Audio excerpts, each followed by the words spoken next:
Number 5, public hearing and approval of resolution number 2025-26-04, Regional Transportation Improvement Program. Yvonne is here, but he's not supposed to be talking, so I'm going to take this over, and he'll Ready to play some role, correct me yeah? if I get I'm here as a anything private wrong. citizen.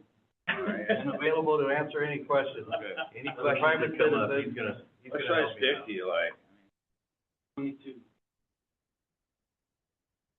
Members of the board, this is our Regional Transportation Improvement Program for 2026. We have been here before a couple of times, this being our final meeting to adopt the Regional Transportation Improvement Program. It's a requirement for us to do every 2 years.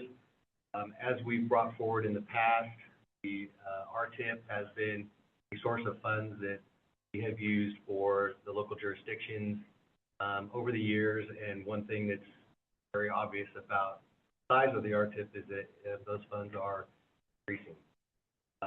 Nonetheless, this year's project process included some solicitations to the member jurisdictions on the available funds, and through that, jurisdictions have all come to the agreement that the project in Chico-Eaton Road, State Route 99, the roundabout, for the funding request that we're programming in of most all of the dollars that we do have will be for that roundabout at about $3.2 million. So it has gone out for public notice, and today's meeting is the final action and approval by the board to be done with the public hearing.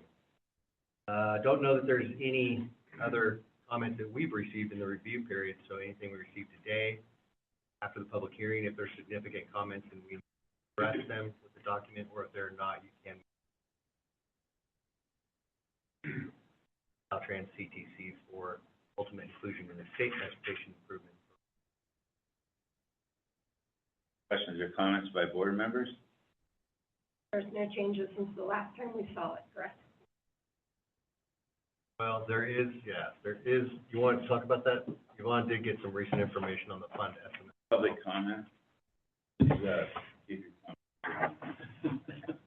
For the record, my name is José Garcia, private citizen. The fund estimate did change a little since it was first released by the California Transportation Commission. The figures identified in the memo will be adjusted proportionally, with the city of Chico's taking, the lion's share, and just a sliver for PPM, planning, programming, and monitoring that is used to support BCAG's overall work program and budget. Other than that, no changes, so very minor. The authorizing resolution does authorize staff to make any necessary technical changes to ensure approval of the RTIP. I heard. Any other questions for the board? Public comments now open on this. Anyone from the public like to speak? We'll close public comment. Approval. Second. All those in favor say aye. Aye. Any opposed say nay. Passes unanimously.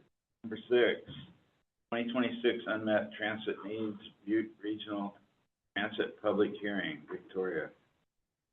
Victoria is not here today. Her kids are sick, so it looks like I'm going to be taking this one as well. Unmet transit needs process is one we go through every year. We bring to the board. It's that formalized process of taking public comment and addressing this particular topic. Are there any unmet needs that are reasonable to meet? And in the past, we've really talked a lot about this and really what that term means. It simply is the term that defines a federal and state process to formalize identifying needs in the community for public transit, establishing some criteria that requires a public agency to determine, well, is that need that's identified something that's reasonable to me? Generally speaking, what that means is needs that are identified that the system is not serving and that the system can afford to serve. Typically what it refers to are operational needs. For several years, we really have not had any particular needs that come forward that meet that particular criteria. And largely, the reason being that we take comments all year long, all the time, and are constantly making tweaks and adjustments that really address what is affecting the public, or the public brings forward as a need that we know is something we can meet or need to change the way we meet it. But for the most part, this is that time of year where it's an official document process where you have a public hearing to hear any particular comments that come up from the floor and they're incorporated into them. It doesn't mean that anything else that we receive during the year is not official. It is. This is just that official documentation and holding the public hearing to say that we've given the public the opportunity to comment before the board. So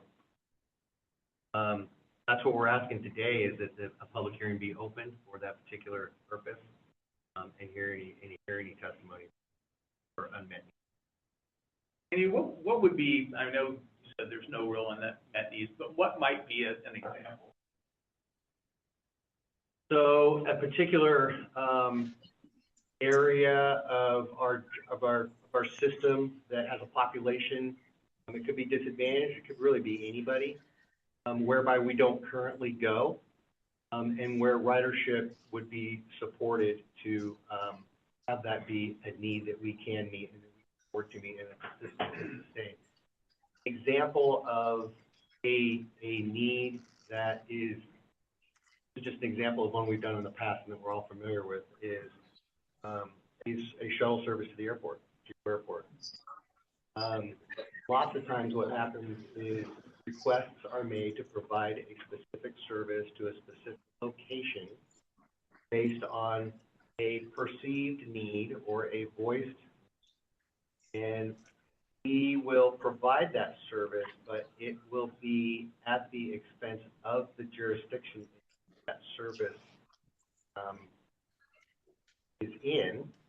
And if the service is supplemented or shows that it can meet fare box ratio and basically be a functional demand type service route, then we will bring it into the system. The trip to the airport, we did that for a few years, well, a couple of years at least, and it just did not have service. We were taking, I don't know, maybe 2 people a day, sometimes, and I'll say up to 2 people a day on that run.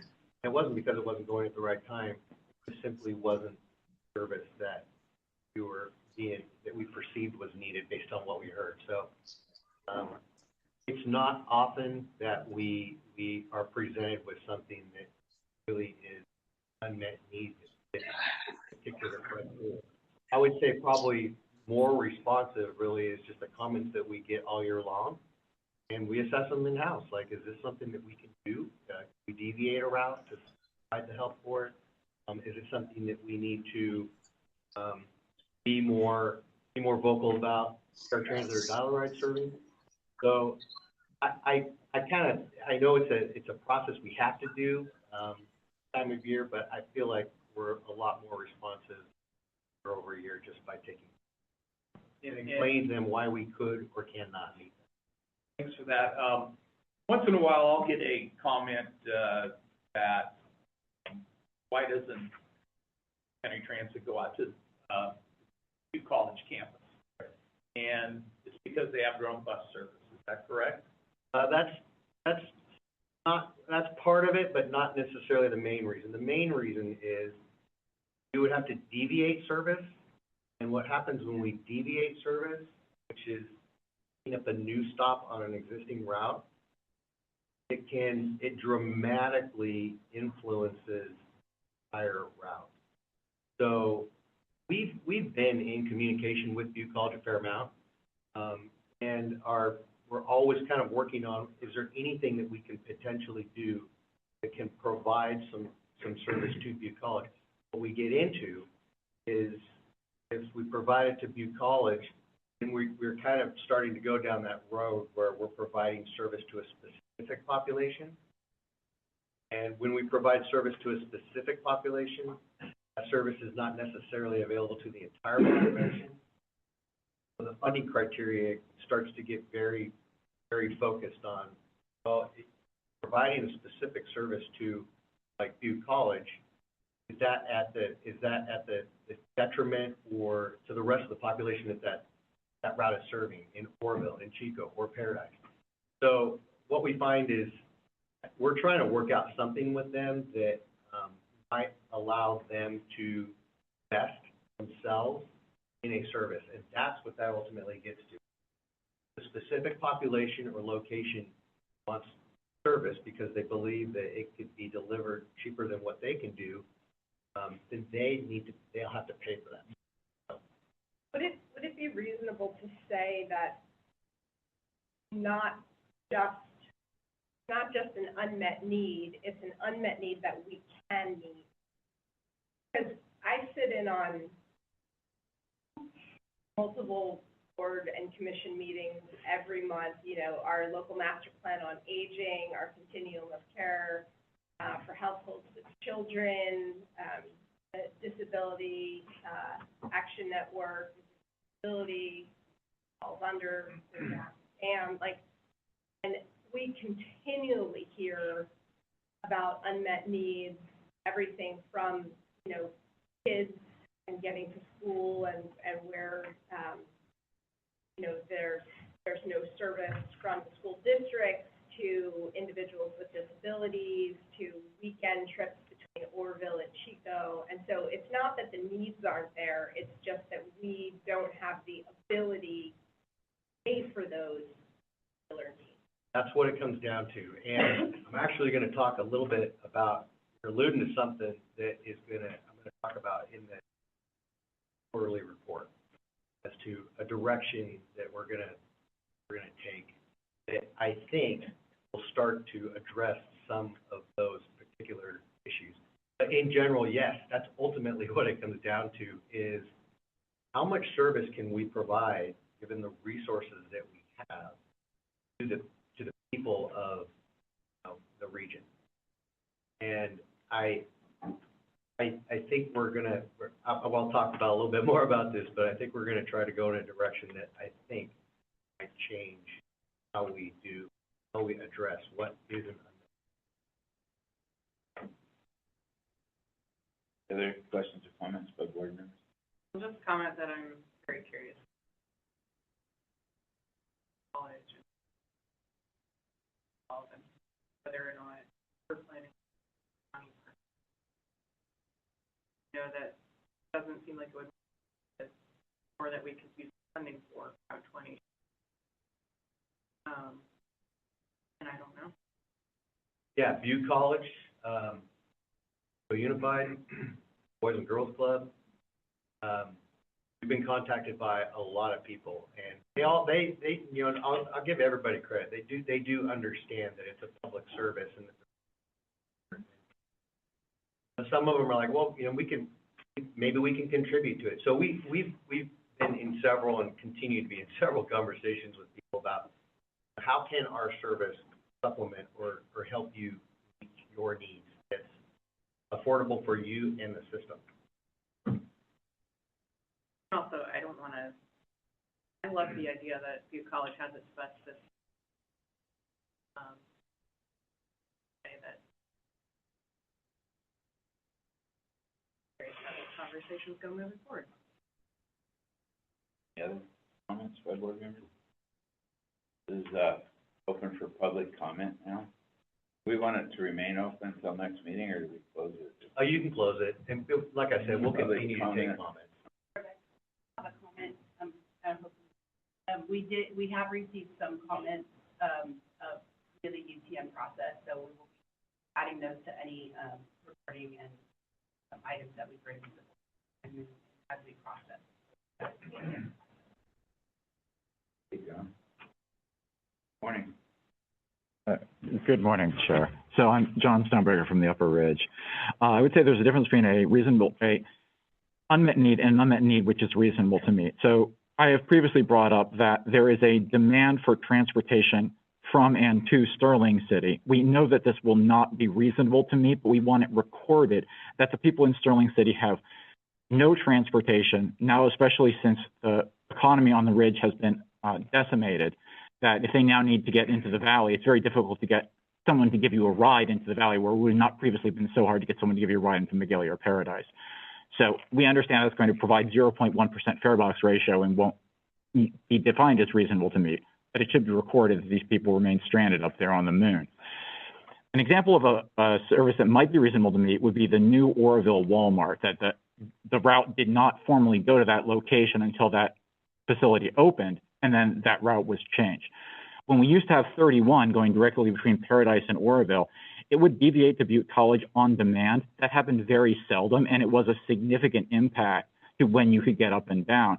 And so if there's people that are going down the hill and they need to be at work at a certain time, they really can't afford to deviate into the parking lot and come back out. So again, there are a lot of locations which are not being served.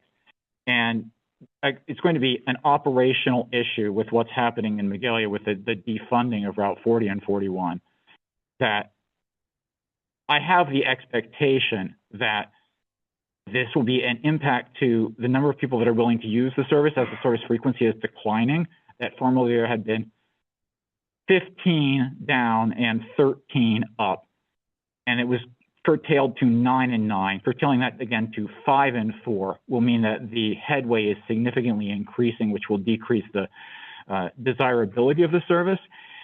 But there is demand, especially demand going all the way up into Magalia, that if staff was willing to separate the 40, which does not necessarily perform, from the 41, you would see that still exists. So the comments that I would make regarding the unmet transit needs process are, there is an unmet need for transportation up to Sterling. We know that's not reasonable to meet. There is demand for reliable fixed route in Magalia past Lake Ridge Circle. We believe that will be shown to be reasonable to meet, and we believe that the on-demand service is not going to meet that need. Is there public comment? I would just also like to add that other agencies requesting us to analyze services, things like that. There are charter rules that we have to ensure that we go by the FTA guidelines for that. So that is part of the process as far as limiting some of the services that we can provide. We just have to go through that, part of that analysis. I appreciate your conversation. Certainly, I sympathize with the situation. One interesting thing at Walmart I just saw yesterday, there was 22 carts being by the what do you call it, shoppers. Employees were filling up carts. 22 carts in there filling up, so everybody's buying their stuff and having it delivered to home, which changes this whole dynamic to think how many customers you have for transportation. In that and the online schools for the school system, it's going to be a really tough thing to actually calculate what can we do and what can we provide, especially the expansion of online schools. Is Oroville City's got a virtual academy, and it's being very well populated. So this is going to be a complicated issue. There's no simple solutions coming around the bend, but I appreciate your comments with Galia. Any other public comment? Close public comment? Motion? Right. Yep. So moved. Second. All right, all those in favor say aye. Aye. Any opposed? Next up, items for information.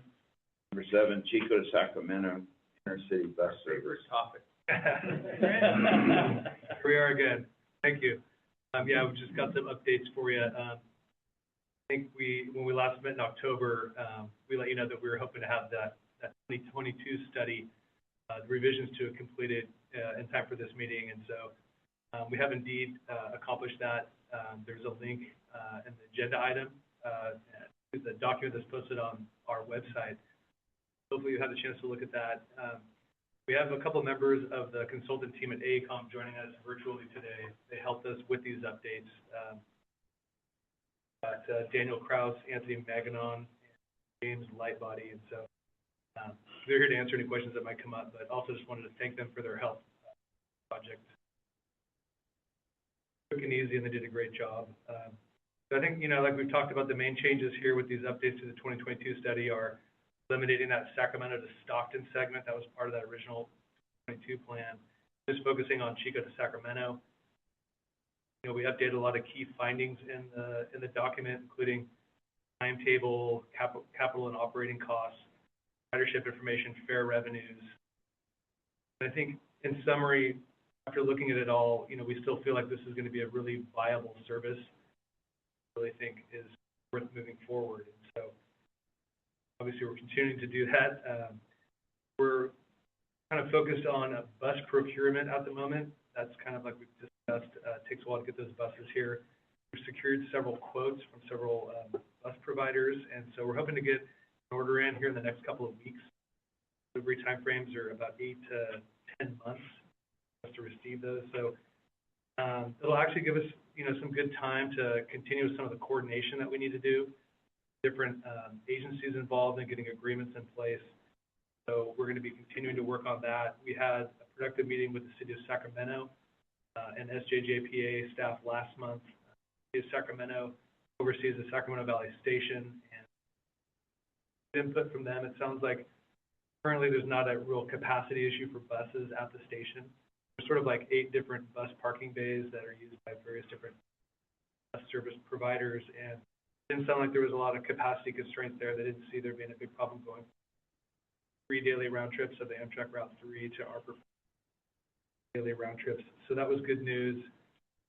We've got additional meetings set for later this month with Capital Corridor, JPA, to do things with them, and working on setting up a meeting with SACOG, Sacramento Area Council of Government as well. And we'll just start working through all the other agencies. We kind of listed them in the memo. Kind of working our way through those, and that's going well so far. And then also just want to mention that we've brought on Transit Happy AMA to help us with, kind of mainly marketing and outreach for this new service. And they're just coming off of completing the BCAG marketing plan. So I'm sure you've heard talking about them. I think Amy's got an item about that marketing plan. So yeah, we're happy to have them on board. They're going to be doing a few different things, but the main thing, I think, as we get closer to launching the service is to make sure we get the word out that it's available so we get ridership, right? So it's not just getting the word out in Chico and Oroville, but it's also Marysville and also Sacramento. So and for folks coming forth from Sacramento too. So a lot of outreach needs to happen, and we can't do it alone. So we're glad to have them on board to assist us with that. So in terms of next steps, like I mentioned, hopefully the bus orders here in the next couple of weeks. We're meeting in coordination with these various agencies, and then start moving the Transit Happy AMA work forward. We'll have an update for you at the next meeting, and definitely happy to answer any questions about the updated report or staff report. Quick initial questions, hopefully quick. So it mentions 11 daily round trips, and do you expect that you'll phase implementation with some of those, or do you think? Right. I think we're probably going to phase it in. 11 might be tough. It'd be nice to start with 11. That's something we kind of need to do on a little bit longer as we get closer.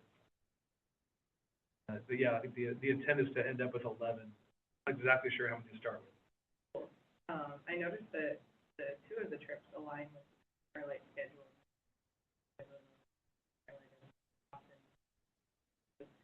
Or maybe those are needed. Yeah, definitely. I actually think that's a good thing.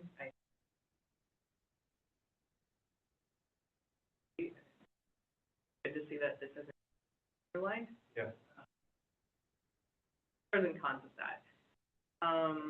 Have you coordinated with the Caltrans Division of Rail yet?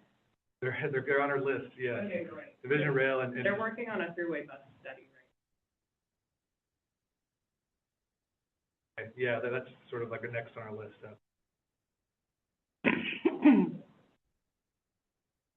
So I think, personally, I think that this could be used a lot to get to the airport, and I see you have to change buses to get to the airport. So if you're looking at probably a good 3 hours from Chico, by the time you get to all the stops, you get to, Sacramento, and then get on a different bus of just 17 minutes. Yeah. So you're looking probably at 3 hours, 2.5 to 3 hours to get there. Any idea what the fare would be? I mean, is there a fare from the terminal in Sacramento then to, the airport as well? Yeah, it'd be with a different bus service. I'm not sure what that fare is. Okay. Probably not a lot because it's not a very long trip. The fares that we're looking at for the Chico to Sacramento service, currently what the 2022 study update, at $11 from Chico to Sacramento. Yeah, because it's what, $15, $20 a day to park your vehicle. Right, and what we did was the 2022 study identified $10 for that trip, and so we just put it at $7. I'd use it to do that, if it didn't take too long to get. Yeah, I mean, ideally it'd be quicker, but, I think that with the connections we have, I think it's a reasonable amount of time, I think. But we'll find out. Is the bus that it would connect with, is that SAC RT or? There's two different ones, yeah, there's the SAC RT Airport Express bus, and then there's also the YOLA bus. And they're kind of staggered by like 15 minutes as they come by, I guess, Ellen 4th, back up I-5. So if you miss the SAC RT bus, the YOLA bus is coming 15 minutes later. Kind of works out. It'd be nice to see them be like 30 minutes apart, so it'd just be like, see if we can get them to change. A lot of airport connections. One other thing on the airport connection is when SJJPA finishes Elmis Passenger Rail Station, they expect to run buses via Elkhorn Boulevard. Yeah. The connection out to yeah. We've been talking with them of how to connect to that, and so it's possible and or likely that we would have a stop at Elkhorn on the way down, so the bus would just pull right off and stop there. That worked really well, yeah. That would be. I think that'd be better than having to go past your sure. destination and backtrack that up. Yeah. I mean, Natomas was our stop, back when we were gonna have a rail system, so. Yeah, it's not ideal to go past it and come back, and Yeah. we definitely recognize that. No, do it all the time. Yeah. I'll make a comment. I've made this before. Orville Hospital certainly is very interested. We had a meeting Monday morning on other topics for the hospital, as you can imagine. And I brought up the issue, and he said they are running 4 buses, Roseville. Who's running those buses? Because I thought it was SAC RT that was running, that they were, No, the that hospital. Orville Hospital is subsidizing through SAC RT out of Roseville.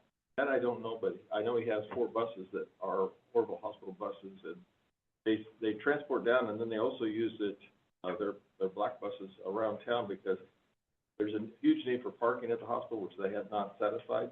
So all the parking lots around town are filled up with employees, and then he picks them up to deliver from the church and other places in town. So he's kind of, I don't know if it's creative enough, but there's 2,600 employees in that hospital. So it's a huge amount. Something we're also noticing in Orville, our daytime population increasing dramatically by workforce coming into town. And we're trying to crunch those numbers, but Oradam and Montgomery Street are heavily impacted at commuter time. So we don't know how many, and we don't know where everybody's coming from. That's a factor that we're starting to look at. Interesting, yeah. We've got Orville Hospital on our list. You mentioned it before, and so we're definitely aiming to connect with them and see if there's a potential to align services or what.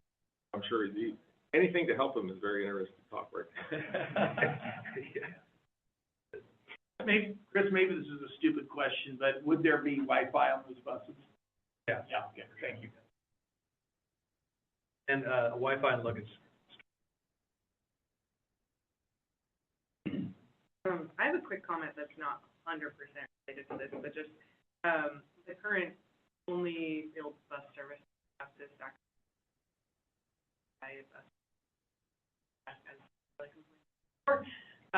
through, you can buy it on the Amtrak app, you have to say you're going to Davis, and you can hop on the throughway bus.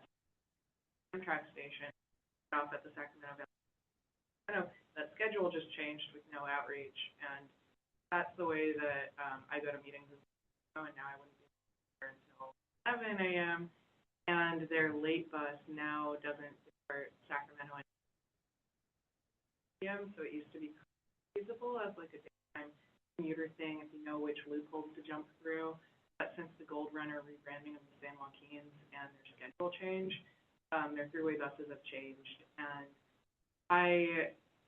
I know they got to connect people to their trains, but I think that it would be good to kind of remind the San Joaquin Rail Commission or whoever might be doing that, so that we can help people in our area. I just wanted to put that out there, and to put pressure on for bus-only ticketing, although I don't think it's ever going to happen. Yeah, with this new service, it would be bus only. Improvement over the existing condition for sure. A lot better. Looking forward to it. Any other questions or comments? Public comment on this matter?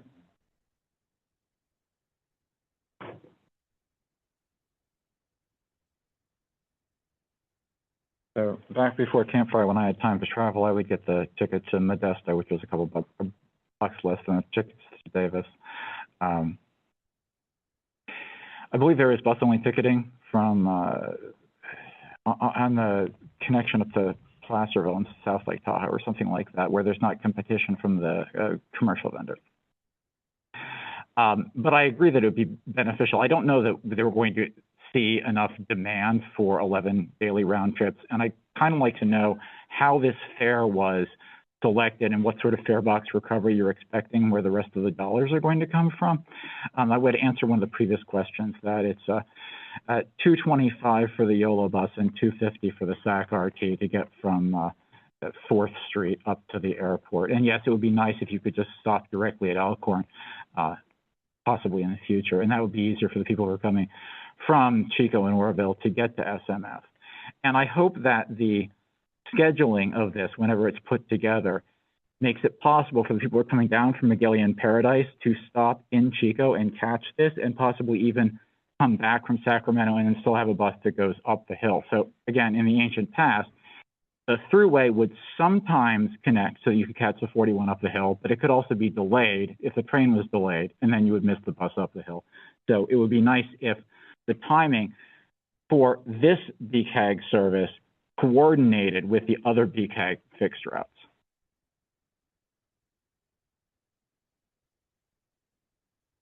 Any other public comment? Move on. Beeline marketing plan update. You are again.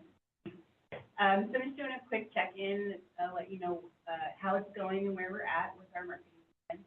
Our marketing plan is considered, our Beeline marketing plan final at this point. However, we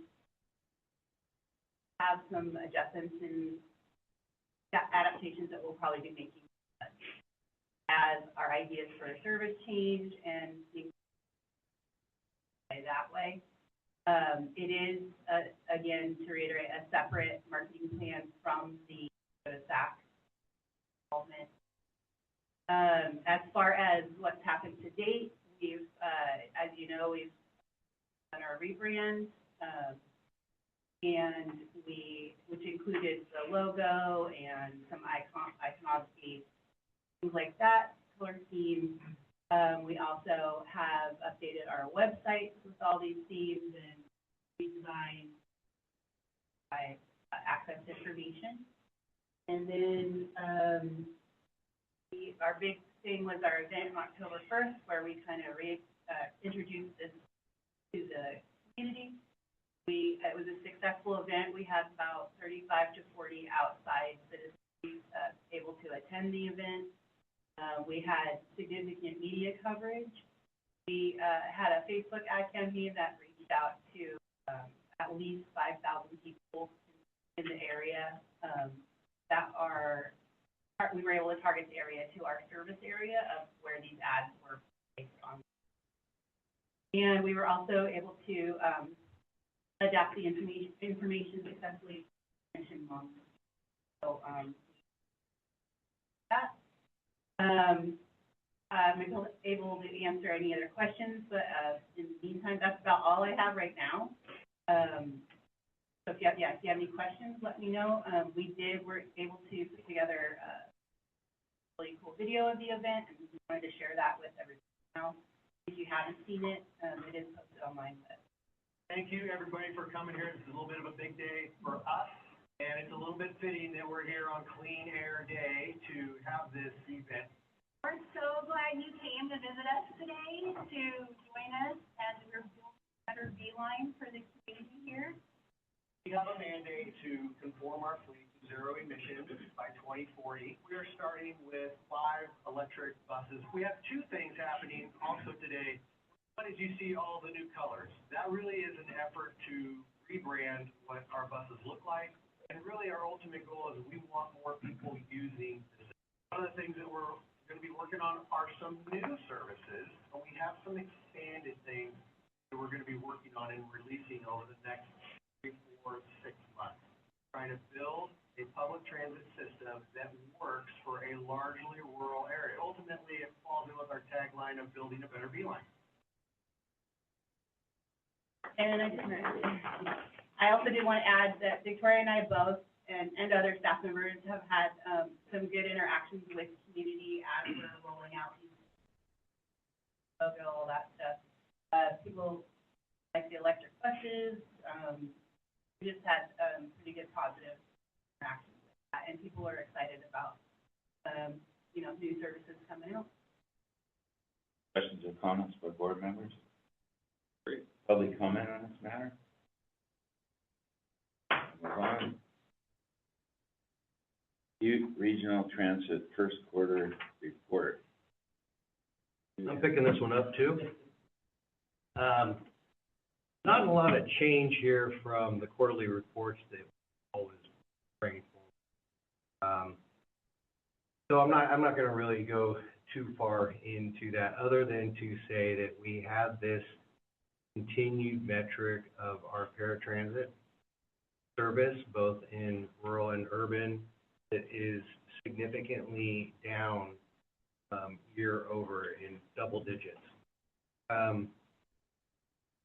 So that's where I want to kind of jump off and go into what Tammy brought up, David brought up, and what I was talking about in taking a little bit of a step back, but an overall look at the entire public transit.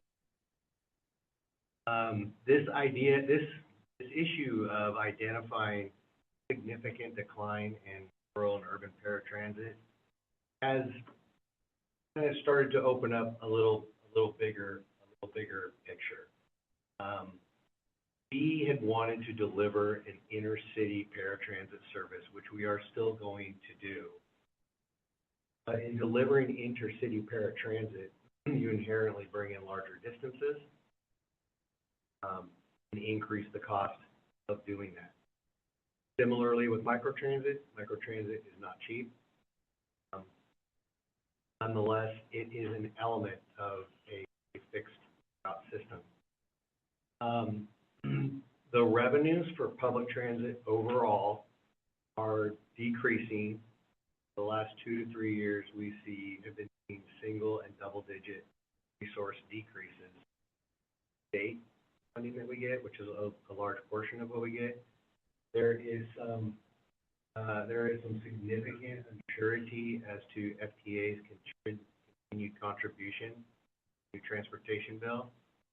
That operational revenues are not going to be given out, but there is a significant amount of talk about where should public transportation dollars in the country be invested. There's a big push to invest in traditional infrastructure, not necessarily the expansion of it, but the maintenance of it.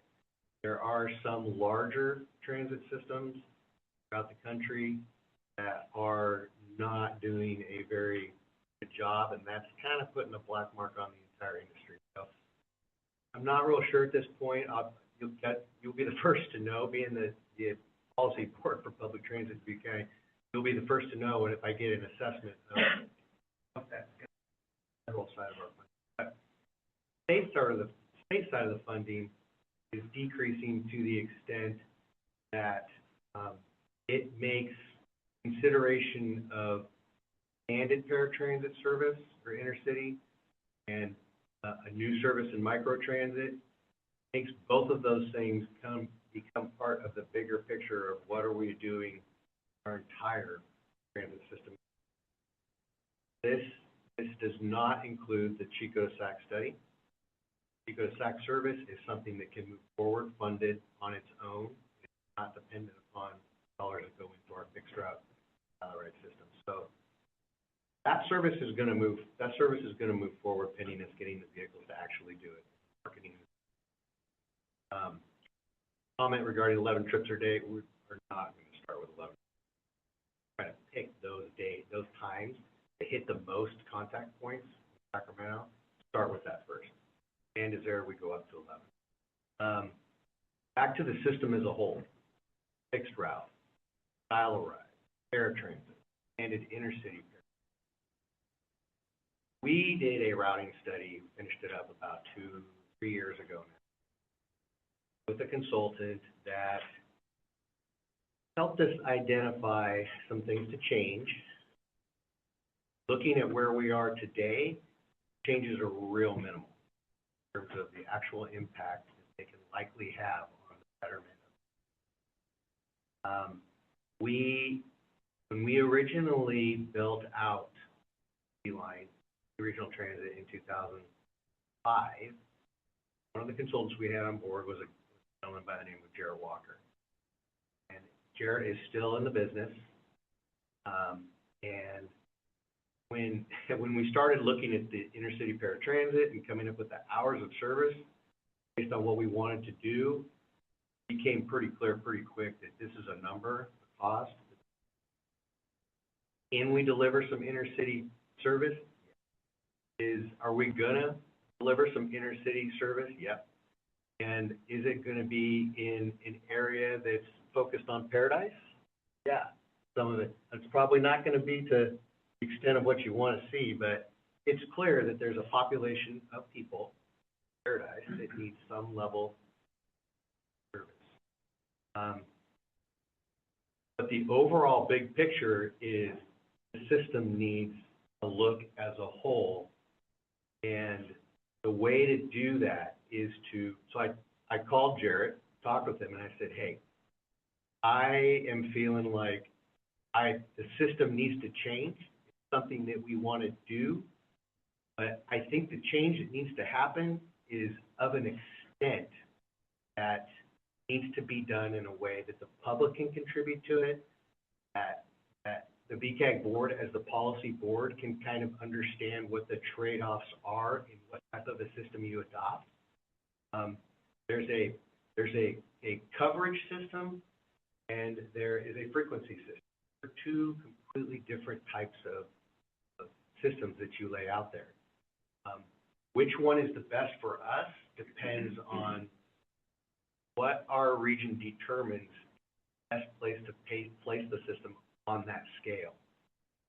Jared is very uniquely qualified to usher us through this process of looking at the system as a whole and identifying what is a need, what does that really mean, and what are our needs that are being identified that we're kind of applying this unmet need reasonable to meet.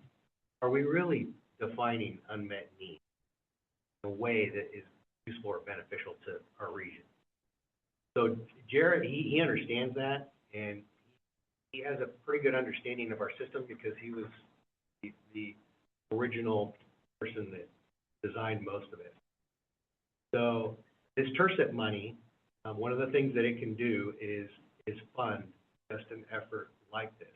So I'm going to move forward with bringing Jared and his team on board to take a holistic view at the entire system, really in depth. And the way he wants to move it forward is to, out of the gate, come to the board and kind of talk to the board about what this looks like, types of things to expect from, that you can expect to hear and help us participate on developing what our ultimate goal is. So it's us being on board, it's deaf people being on board, it's you guys being on board, it's the public being on board, and it's about a 12 to 18 month process.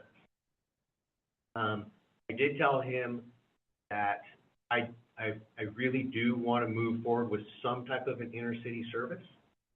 We do have some budgeting now that we can do some intercity service with, so we're working with Fulton AMA, who are really good at these types of things. In taking this big thing that they identified, which looks great, but we can't afford, and take it down to something that fits within our budget so that we can provide some direct intercity service that we wanted to do. And then also, it's possible that we can move a micro transit service forward to serve a specific area as well. So the large focus of what this effort would do would be to look at Chico and Orville. Orville's really spread out and kind of needs a good look. Paradise, we believe that we can work with what we know about Paradise and what we think needs to be done in Paradise can serve most of the population and things that have been brought forward in the Paradise Magalia area. So we're going to try to zero in on staff picking out what will work in Paradise. Bring Jared on to start a really holistic view and none of the existing service is going to. But this is really an effort to, based on the decreased funding available, the revenue sources, the annual revenue sources, sales tax, fuel tax, all that stuff is going down. How do we develop a system that works the best for the entire region and is sustainable? So, Jared, it's very possible that Jared will be here. Hoping to bring him actually in January to kind of kick this thing, to start the process.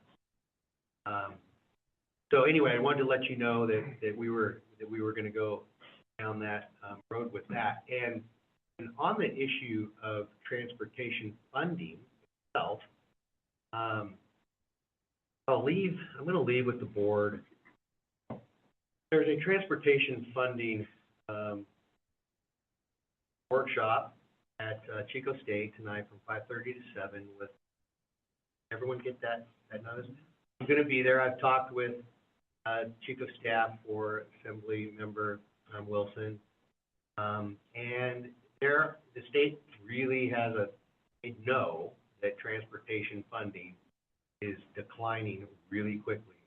Needs are not going away; they're increasing, and they're taking a pretty hard look at trying to come up with some way to sustain or maintain the level of funding, local people particularly, and that's why Assembly Member Wilson he's trucking all over the state.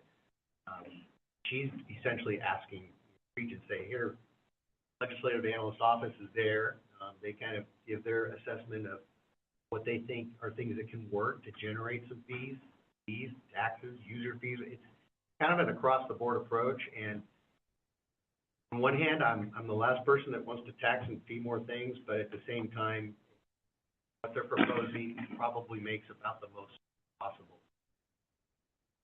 So she's out there getting, comment and contribution, and one of the things that I brought forward to them was that there's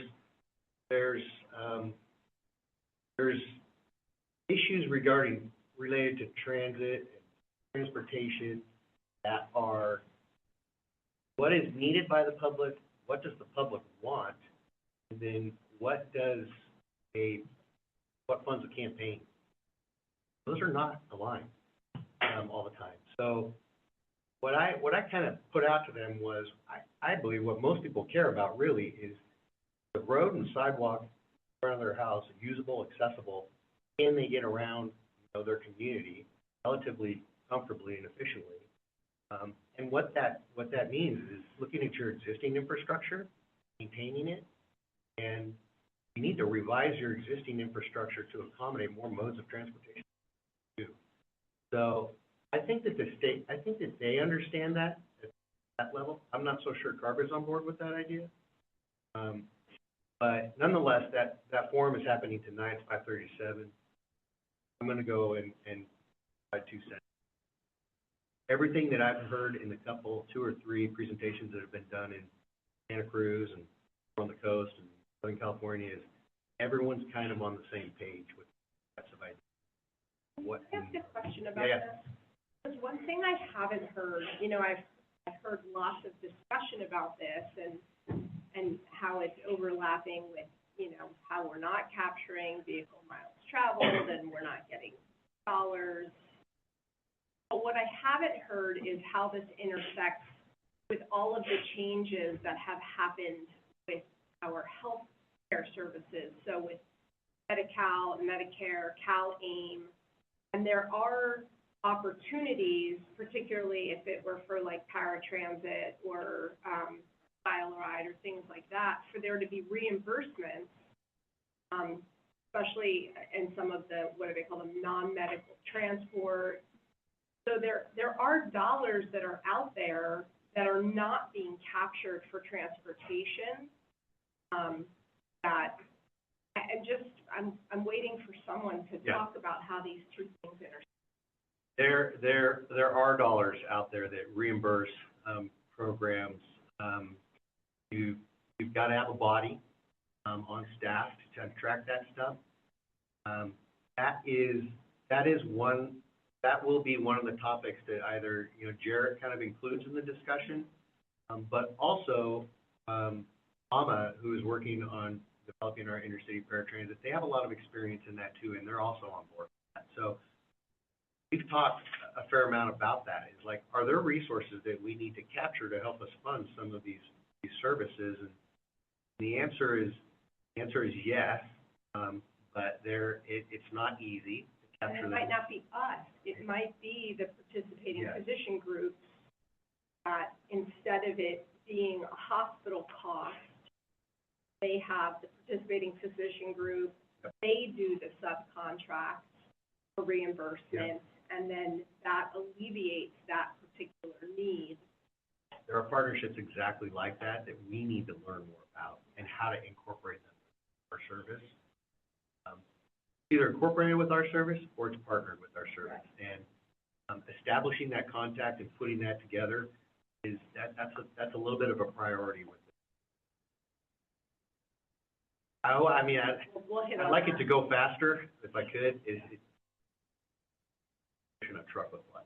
Yeah, I know, we're facing this, lack of funding throughout the county and with so many of our participating agencies, and it's requiring that we look at who can be reimbursed for services and then partnering with them in order to be able to expand services elsewhere. And it really comes down to how do we provide a need that is evident and be able to afford it. So anyway, I didn't want to go too long on that, but just sorry about that. Just wanted the big picture was we're going to take a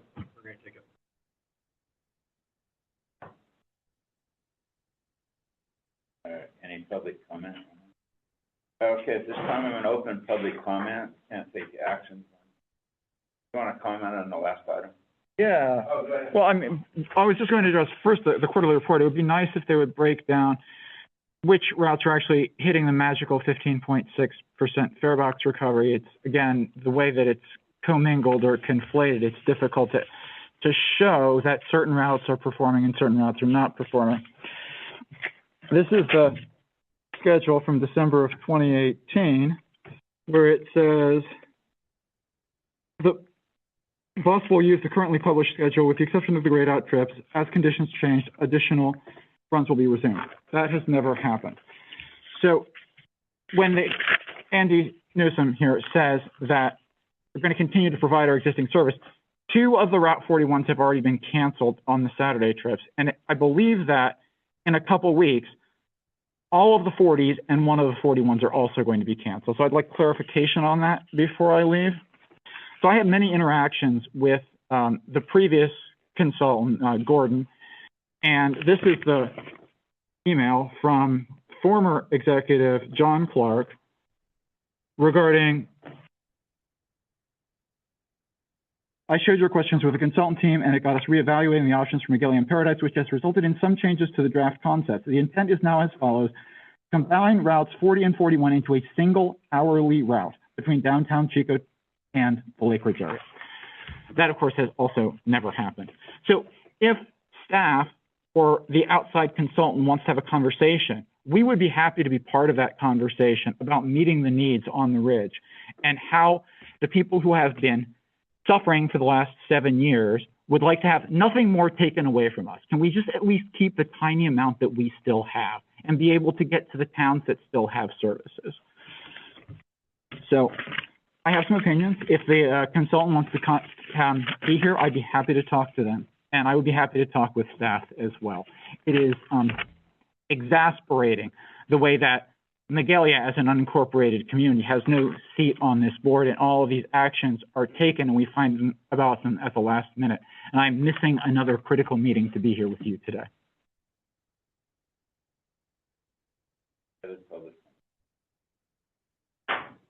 At this time, I'll open general public comment. Welcome to speak to us, but we cannot take action. So, there's somebody here wants to talk. I'll just have a few words about that video. So the concept that Butte County is still a primarily rural area, I'm not sure that that is still the case. And this transit system certainly doesn't behave the way that a rural county's transit system would behave. So Glenn County is predominantly rural, and they managed to serve Willows to Orland with a connection to Tehama, to Hamilton City, to Chico. Yuba County is predominantly rural, and they managed to serve Oregon House and Brownsville all the way to Marysville with connections to Sutter County and Sacramento. Plymouth County is predominantly rural, and they managed to serve from Chester to Quincy to Portola, and even to Chilkoot and Vinton 3 days a week. So again, this is the coverage versus frequency issue. The people who are here in this fog might have a different opinion about frequency versus coverage, but the people who are out there above the fog would like to see more coverage. And that's the difference between what is predominantly cats with a couple of tendrils into the wilderness versus the more rural counties' idea of covering the county and letting people get from place to place.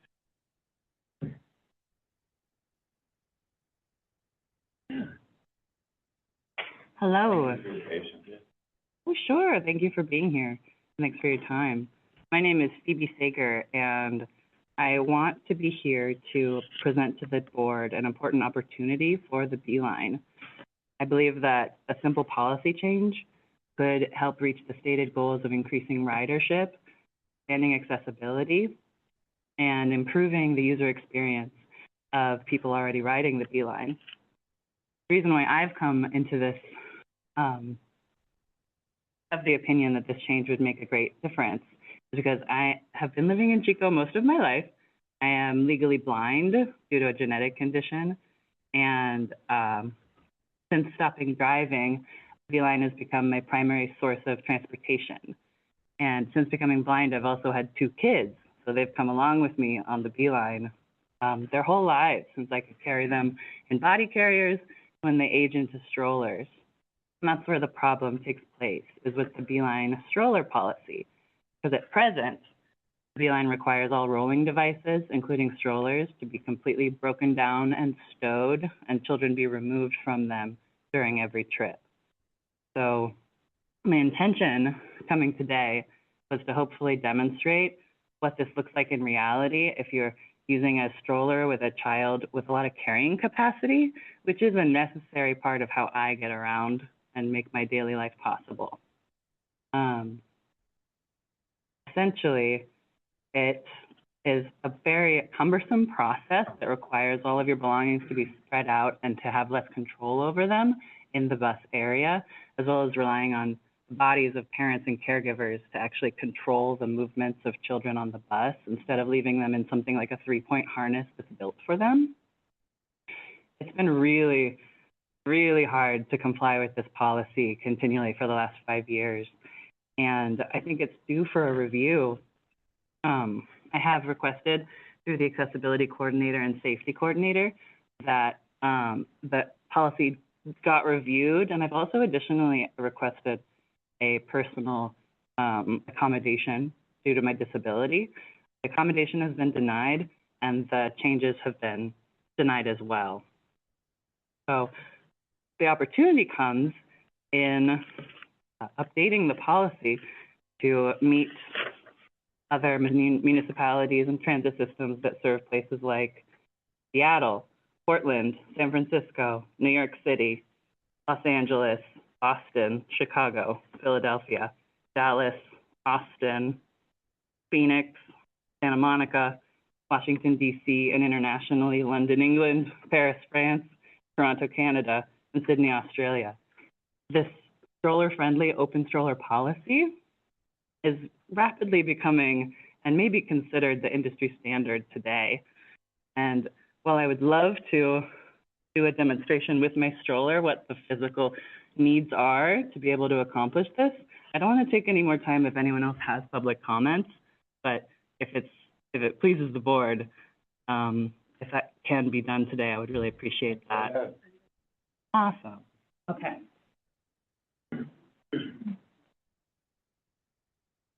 Anytime, can I ask staff, is that the sort of thing that we discuss as a policy as a board? So,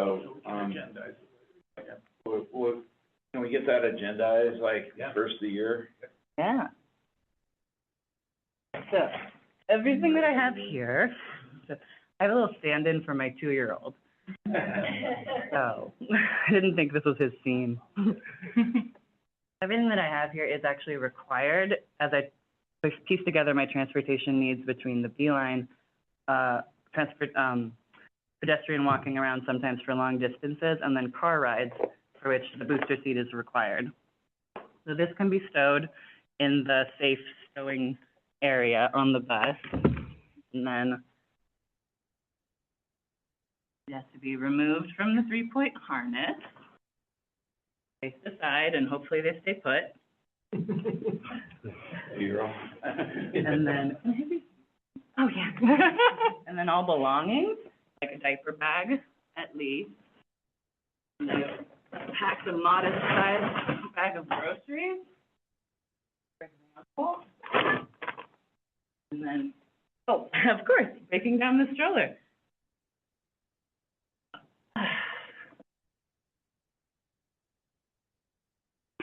Pardon me. And then this can be bodily shoved under the seats with storage capacity underneath at the front of the bus. Which is taking up wheelchair space. Which does take up wheelchair space, but is the only place where all this can basically happen. So at this point, this is underneath my chair.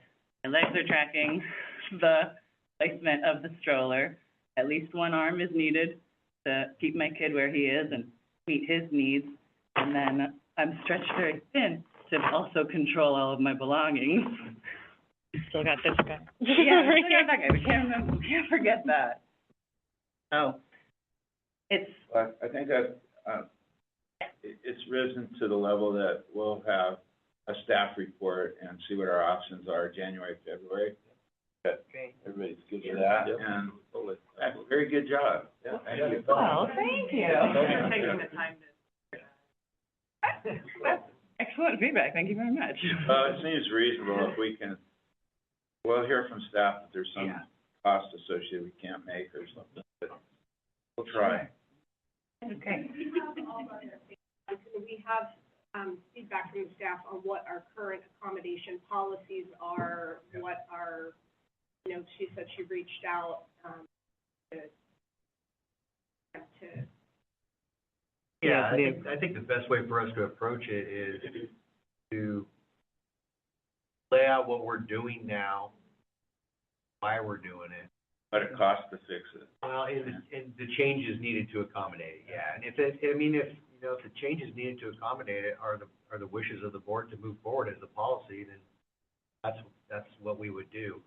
We have anchors currently on the bus for the wheelchair users, Yeah, wheelchair. and so are there, are there anchors? So the anchors that are current, the permit system is currently not designed for, a stroller like in that. Right. So three-wheel. So something that's important to also note with that is that in none of my research of other policies do they require additional strapping down other than the original wheel locks that are built into the stroller and keeping a hand on it at all times, which if I complied with, I would still have a free hair. Or another? Yeah. So, yeah, staff are happy, we'll be filing a report with all this information, steps that we've taken to this point, explanations and reasonings for everything. As well as all other. Wonderful. And I've also distributed to you all a little handout that begins with the, yeah, awesome. So there are international regulations and Well written, recommendations. too. Thank you. Thank you. Thank you all. I appreciate your time. Is there anyone else like to speak under public comment?